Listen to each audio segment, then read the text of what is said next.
pense que si j'avais un prof ultra sexy, j'aurais dit oui direct, mais là, ce n'est pas mon cas.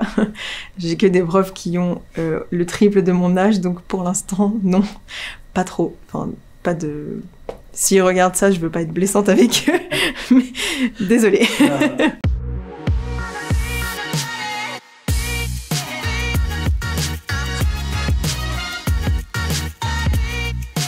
On va enchaîner avec une partie sur l'amour et du sexe. Yes. Aïe, aïe, aïe. On va parler d'amour chez les étudiants, chez toi aussi et ta vision. Est-ce que t'es en couple aujourd'hui? Ouais. Oui. Oula, non. Pas du tout. Non. Non. Non. Non, je suis célibataire. Je dis ça souvent, je suis une abeille qui butine de fleur en fleur. Je suis en couple depuis 2 ans. 1 an et demi. C'est quelqu'un que j'ai rencontré hors de mes études d'archi et que j'ai rencontré sur un site de rencontre. On s'est rencontrés quand on était au lycée. Quand on avait 15 ans, donc on faisait de l'athlé ensemble. Après, on s'est perdu de vue. Donc on est partis ensemble en études supérieures dans la même ville, à Nancy. Et pendant le Covid, pendant le confinement, j'ai répondu à une de ses stories quand il filmait le président pour dire que c'était fini et qu'on pouvait courir à 1 km. Et on était dans ce kilomètre. Du coup, je lui ai dit, on court ensemble.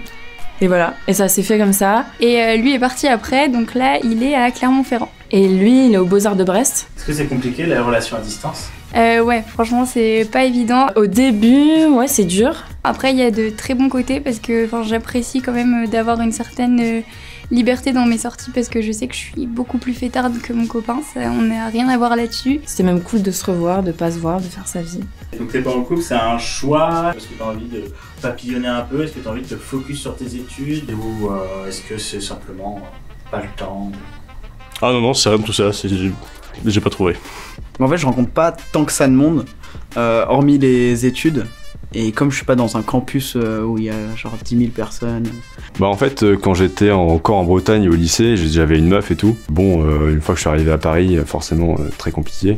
Puis j'avais aussi cette envie de liberté, de pouvoir faire un peu ce que je veux, quand je veux. Avec tout le respect, évidemment. Je crois pas à la princesse, au prince charmant ou autre. Je pense qu'il faut papillonner et rencontrer un peu les personnes. Et des fois, ça marche plus longtemps, d'autres fois moins. Sans dire que papillonner, c'est forcément aller voir partout, etc. C'est juste rencontrer des nouvelles personnes.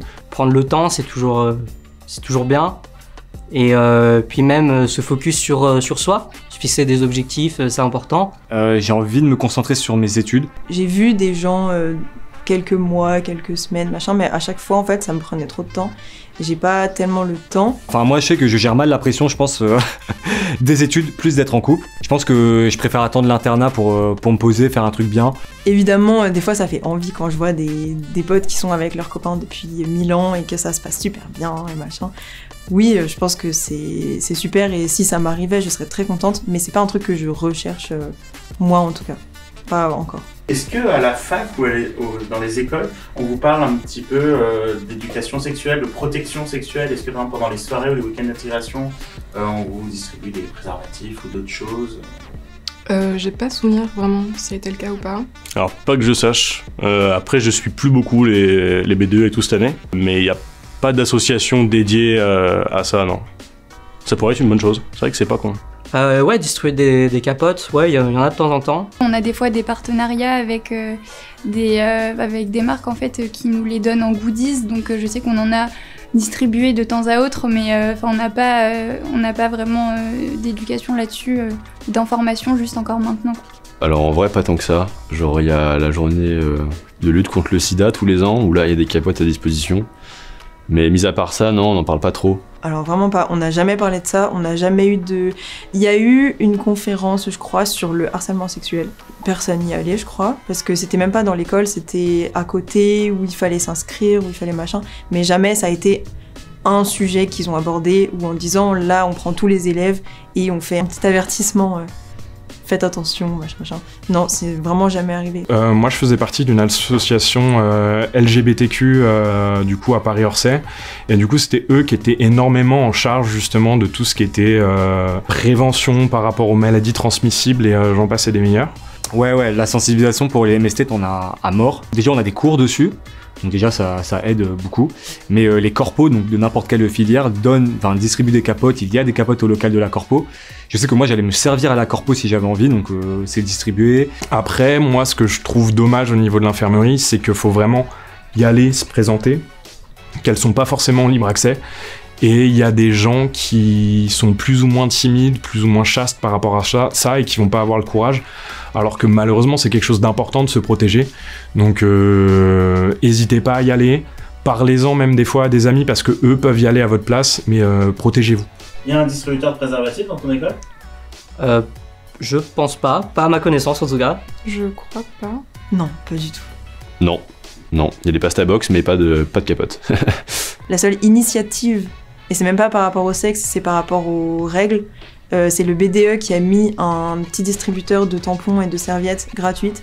Il y a des protections hygiéniques dans les toilettes des filles. Ça, c'est cool, bonne évolution. Qui a été volé 2 jours plus tard. C'est tout. Donc, voilà. Comment on rencontre du monde quand on est étudiant ? Bah en vrai ça peut être en classe, hein, tu demandes je sais pas un crayon ou quoi, ça commence comme ça. En fumant, en fumant ça marche bien parce que tu demandes un briquet ou un truc comme ça et tu peux parler, rencontrer des gens comme ça. Avant Covid, on va dire, c'était un peu plus simple. Juste en fait en allant en soirée ou même dans le parc le midi ou autre, on peut rencontrer des gens, parler avec des gens. Aller sur les quais aussi, les quais c'est sympa l'été. Je suis déjà allé tout seul et je suis tombé sur une meuf, j'avais une bouteille de vin blanc. Je lui ai dit bon bah on partage. Elle a dit ouais d'accord. Et après on a partagé d'autres choses.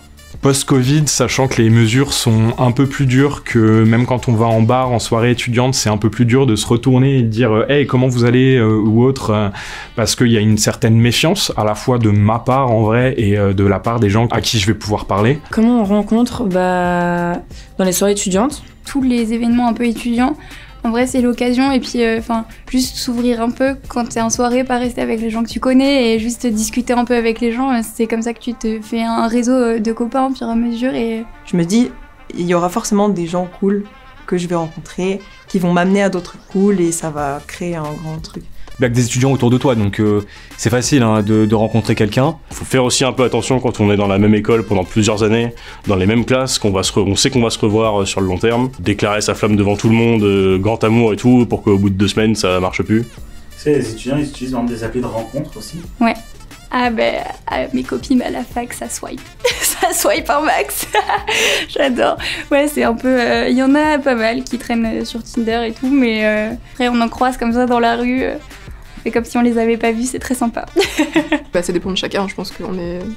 Que ce soit pour des choses très light de relation d'un soir, un couple et autres. Et je pense que chacun recherche ça comme il le veut et comme il l'entend. J'en ai essayé quelques-unes et je trouve que c'est un... ça me met profondément mal à l'aise. Hyper smart, hein. C'est hyper bien foutu, tu fais ton marché et tout, mais sur le long terme, c'est un peu... Enfin, faut avoir la fibre, quoi. Faut vraiment être dedans, kiffer ça. Mais voilà, moi, c'est pas du tout mon kiff. Maintenant que t'es majeur, est-ce que tu sortirais avec une prof ou un prof? À la Macron, un peu. Genre Brigitte et... Ouais, grave. Si elle peut m'apprendre des trucs, royal. Sortir, non. Coucher avec elle, ouais. Bah ça me dérangerait pas du tout. Franchement... Ça me choque pas, enfin je pourrais.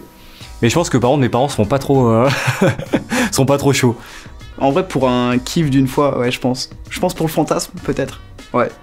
Après ça dépend de l'âge. Je pense qu'au-delà de 45 ça va devenir compliqué. Ça fait 1 an t'es avec elle, elle a 35 ans, elle te dit « Oh on fait des gosses !»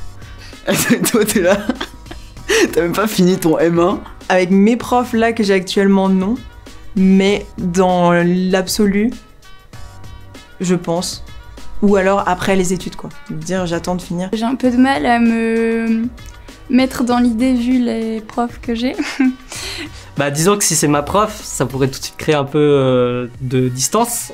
Pas mon prof en tout cas, quelqu'un qui n'a aucun du coup pouvoir décisif sur ma vie, ou même que moi puisse l'influencer négativement sur la sienne. Quelqu'un a posteriori ou une personne qui serait extérieure à cela, à voir.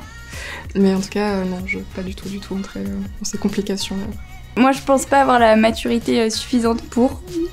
En étant honnête, je pense que je pourrais pas. Oui, ça dépend quel prof et avec qui. Et inversement, du coup, moi, comme je suis en thèse, ça peut arriver de donner des cours à des étudiants et des étudiantes qui vont être en master et qu'en fait, mon âge... Sauf qu'on est tutorant. Juste, des fois, j'arrive avec des papiers, je donne une correction de cours que j'ai fait au préalable et je vais revoir certaines personnes en soirée. Maintenant, encore une fois, je m'empêche pas cette possibilité-là, je la cherche pas pour autant, je sais pas si elle arrivera et je sais pas si j'en ai envie ou si ça me bloquera si ça arrive. Et donc pour la dernière thématique, on voulait parler de discrimination chez les étudiants. Ouais. Est-ce que j'ai déjà préférée? Est-ce que J'ai fait du sexe.